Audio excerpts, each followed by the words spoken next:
China looked at a mountain range so extreme that engineers hesitated to even walk out and survey it, and decided to drill a hole straight through the middle of it anyway. Not a short access road. A 22-kilometer tunnel blasted and bored through rock sitting more than 3,000 meters above sea level, where the average temperature sits at minus 5 degrees Celsius year-round, where the coldest recorded reading hit minus 41.5 degrees, and where the stone itself is under so much pressure that a fragment the size of a fingernail carries the equivalent of over 200 kilograms of force. Engineers on this project have described encountering rock bursts underground, sudden violent ruptures of overstressed stone exploding outward with force comparable to a 4 to 5 magnitude earthquake, several kilometers beneath a mountain range with almost no way to evacuate quickly if the ground turned against them. 16 separate geological fault lines cross the planned route. The air itself is thinner up there, genuinely harder to breathe on top of everything else.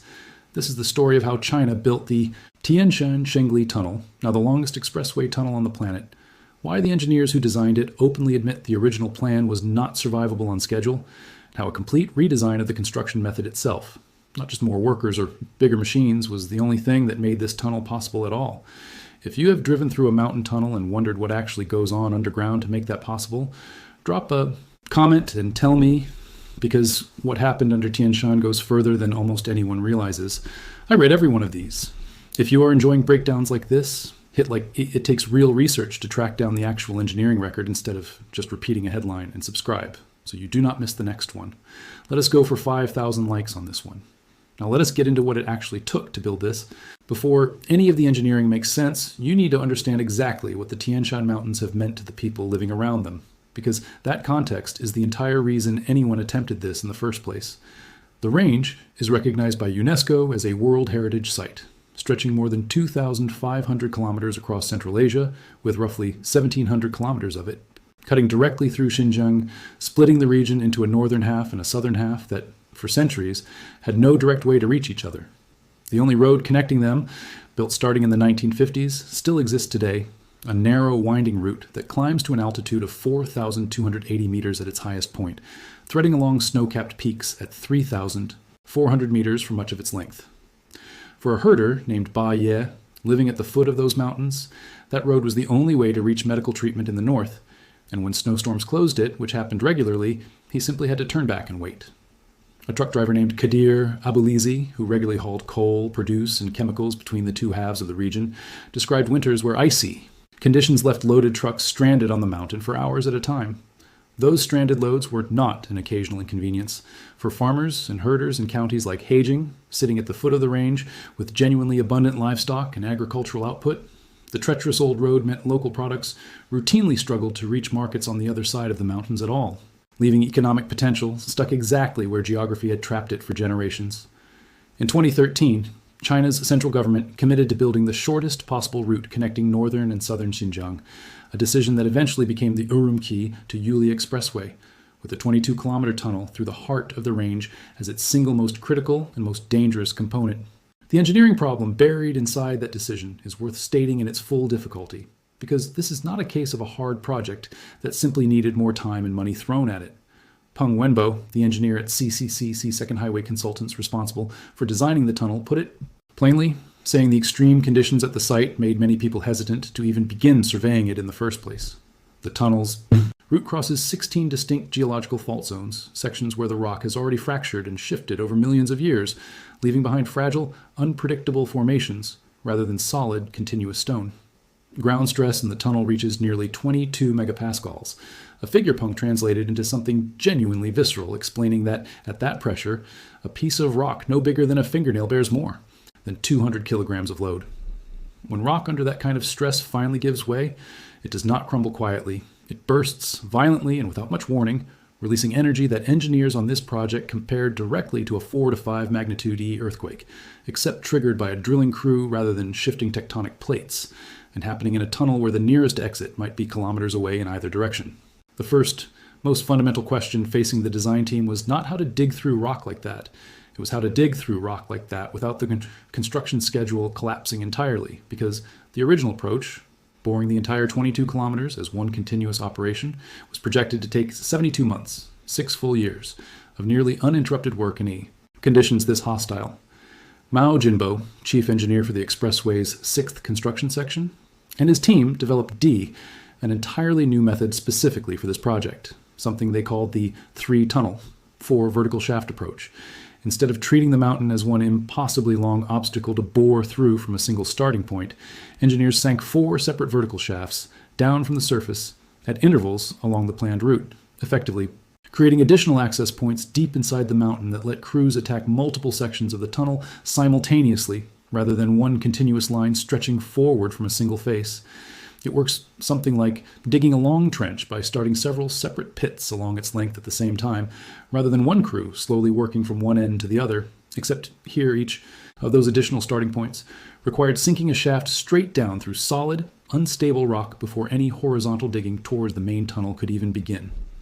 That single change, splitting one impossibly long problem into several shorter, simultaneous ones, cut the projected construction timeline from 72 months down to 52, roughly a 30% reduction purely through how the work was sequenced rather than through faster machinery or more workers.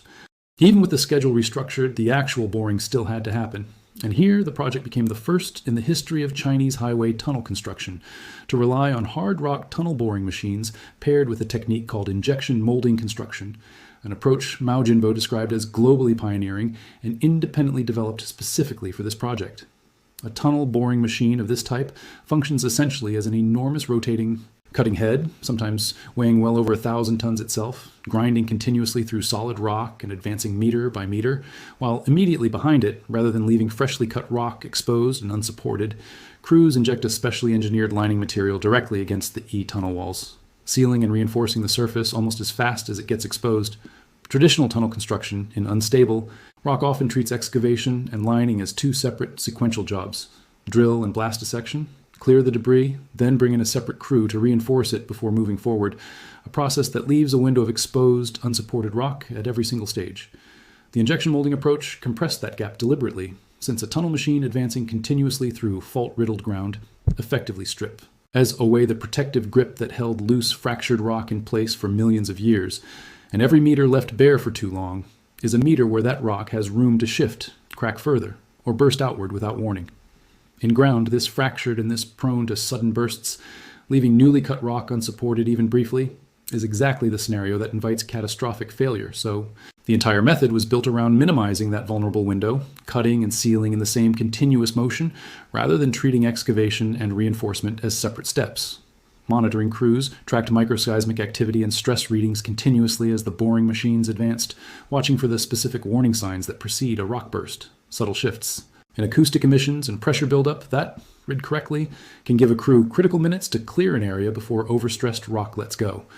That real-time monitoring did not eliminate the risk, but it turned an unpredictable hazard into something crews could at least anticipate and respond to, rather than being caught by it entirely by surprise several kilometers underground. Altitude turned out to be almost as dangerous an adversary as the rock itself. At elevations above 3,000 meters, the air holds meaningfully less oxygen than at sea level, a condition that affects both human endurance and, less obviously, how machinery and even explosive materials behave underground. Li Yalong, the construction manager on the project, listed the challenges in a single breath that captures just how many separate fights this tunnel required winning at once. Extreme cold, high altitude, high ground stress, strong seismic activity, and strict environmental requirements, calling the difficulty of the work genuinely unimaginable. Crews worked in conditions where a full shift at that altitude and temperature demanded rotation schedules, supplemental oxygen support in some sections, and cold weather protocols that most tunnel construction, anywhere else in the world, simply never has to account for. The equipment itself needed adjustment for the thin air, too, since diesel engines and ventilation systems calibrated for sea level operation lose efficiency at altitude, requiring modified fuel mixtures and reinforced ventilation shafts, simply to keep breathable air circulating reliably through 22 kilometers of enclosed tunnel where thousands of workers and running machinery were consuming oxygen every hour of every shift, in an environment that already had less of it to begin with. That last item on Li's list, strict environmental requirements, turned out to carry as much engineering weight as the geology itself, because the tunnel's route runs just 10 kilometers from the Tian Shan No. 1 glacier, a critical drinking water source for the city of Urumqi. Protecting a glacier that closely to a major construction project meant the team could not default to standard heavy construction practices across every section. In sensitive stretches, crews replaced traditional concrete, pouring with steel plate reinforcement instead, reducing the chemical runoff risk concrete work can introduce nearby. Wastewater from the construction site ran through intelligent treatment systems before release rather than simple settling. Ponds, and any surface vegetation disturbed by equipment or access roads, was replanted and repaired as work progressed, rather than left for restoration after the entire project finished. Building one of the most demanded G tunnels on the planet while simultaneously protecting the water supply of a major regional capital is not the kind of constraint that makes headlines the way a rock burst does, but it shaped nearly as many engineering decisions across the length of the project. One specific piece of this tunnel deserves its own explanation, because it produced a genuine world record almost nobody outside tunnel engineering circles would think to look for. Beneath the mountain's ridgeline, the tunnel's maximum burial depth reaches 1,112 meters, meaning at its deepest point, more than a kilometer of solid rock sits between the tunnel ceiling and the surface of the mountain above it, a depth that puts enormous additional pressure on the rock surrounding the bore compared to a shallower crossing, and that also meant rescue or ventilation access from the surface directly above the deepest sections was never a realistic option. Every safety system at that depth had to work through the tunnel itself rather than a shaft straight up to open air. Reaching that depth required one of the vertical shafts in the 3 tunnel for vertical shaft design to be sunk deeper than any vertical shaft ever built for a highway tunnel anywhere in the world. A fact Song Heliang, chairman of China Communications Construction Company, confirmed directly when the tunnel opened, stating it held not 1 but 2 world records simultaneously, the longest expressway tunnel on the planet and the deepest vertical shaft ever built for one. It is worth being precise about exactly what that first record does and does not mean, because a more famous tunnel already holds a longer overall length, and getting this distinction right is exactly the kind of detail worth double-checking before repeating a headline further. Norway's Lærdal Tunnel runs 24.5 kilometers, genuinely longer than Tian Shan Shengli's 22.13 kilometers, and it would be inaccurate to claim otherwise. The distinction that actually matters is structural rather than simply a matter of length. Lærdal is a single tube carrying 2-lane traffic in both directions through the same bore. Tian Shan Shengli is a dual tube system, 2 entirely separate parallel tunnels, each carrying multiple lanes of one-directional traffic at true expressway capacity and speed, designed specifically for high-volume, high-speed operation, rather than the slower, single-tube traffic flow Lærdal handles. That is the specific record China Communications construction company claimed the longest expressway tunnel a meaningfully different engineering category than longest tunnel in general. And getting that distinction right matters more than repeating the more dramatic-sounding but less accurate claim. The tunnel broke through, meaning the 2 boring crews working from opposite directions finally met in the middle of the mountain on December the 30th of 2024, a moment marked underground by a countdown clock hitting 0 and crews shouting, "Tongche Lei, we are through," as the final wall of rock gave way. It then took another full year of interior work, installing the road surface, ventilation systems, lighting, emergency bays, and safety sensors along the entire 22-kilometer length, before the tunnel actually opened to public traffic on December the 26th of 2025, with the surrounding Urumqi to Yuli Expressway entering full operation the same day. Construction on the overall project had begun in April of 2020, meaning the complete effort from first groundbreaking to opening day spanned 5 years and 8 months, while the tunnel itself, the single hardest component of the entire 200-kilometer-plus expressway, is generally described as having taken roughly 6 years once the harshest phases of underground work are counted. A timeline that, even after the redesigned construction method saved a full 20 months compared to the original single-bore plan, still ranks among the longest continuous construction efforts undertaken for any single tunnel segment in China's modern highway system. The practical result for the people this tunnel was actually built for is dramatic and immediate. The full drive between Urumqi and the southern city of Korla, which used to take upward of 7 hours across the old mountain road, now takes roughly 3.5. Crossing the mountain range itself, the exact stretch that used to demand up to 3 hours of careful, weather-dependent mountain driving, now takes 20 minutes at a maximum speed of 100 kilometers an hour through a tunnel wide enough, warm enough, and stable enough that the extreme conditions raging on the surface above barely register to a driver passing underneath. For Baye, the herder who used to turn back when snow closed the mountain road, that 20-minute crossing means reliable access to medical care in the north for the first time in his life. For a village leader named Haxi, it means something else entirely, a chance to build a homestay and tourism business in a community that spent generations defined mainly by its isolation, now newly reachable from the region's largest tea city in a fraction of the time it used to take. Haxi described spending the days leading up to the tunnel's opening working with local officials to prepare his village's new homestay project. explaining that with easier transportation finally in place, products from the village's livestock farming could reach markets far beyond what geography had ever allowed before. A shift he expects to bring. Steadier income to families who had spent generations working around rather than through the mountains at their doorstep. So what does this tunnel actually mean once you separate the genuine engineering achievement from the more sweeping claims attached to it online? It means China's engineers did not solve an impossible problem through brute force, more workers, bigger machines, unlimited budget, so much as through a fundamental redesign of how the work itself was sequenced, splitting one unmanageable 6-year single bore into 4 simultaneous access points that made the same geological nightmare survivable on a realistic timeline. It means the roughly 13 billion yuan, close to $1.8 billion, invested in this specific tunnel bow. Something more specific and more carefully engineered than just a long hole through a mountain, a dual tube, high-speed capable structure built to withstand rock bursts, sub-freezing cold, thin air, and 16 active fault lines simultaneously, while still protecting a glacier supplying drinking water to a major city 10 kilometers away.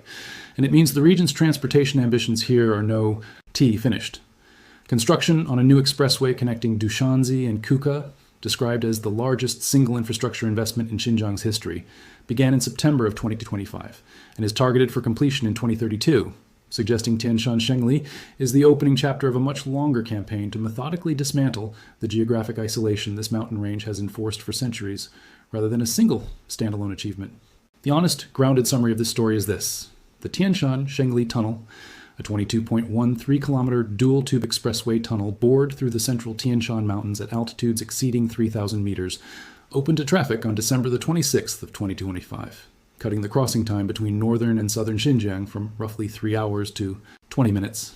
Getting there required confronting 16 active geological fault zones, ground stress capable of triggering earthquake-scale rock bursts, temperatures reaching minus 41.5 degrees Celsius, and construction just 10 kilometers from a glacier supplying a major city's drinking water, challenges that engineer Peng Wenbo said made surveyors hesitant to even approach the site.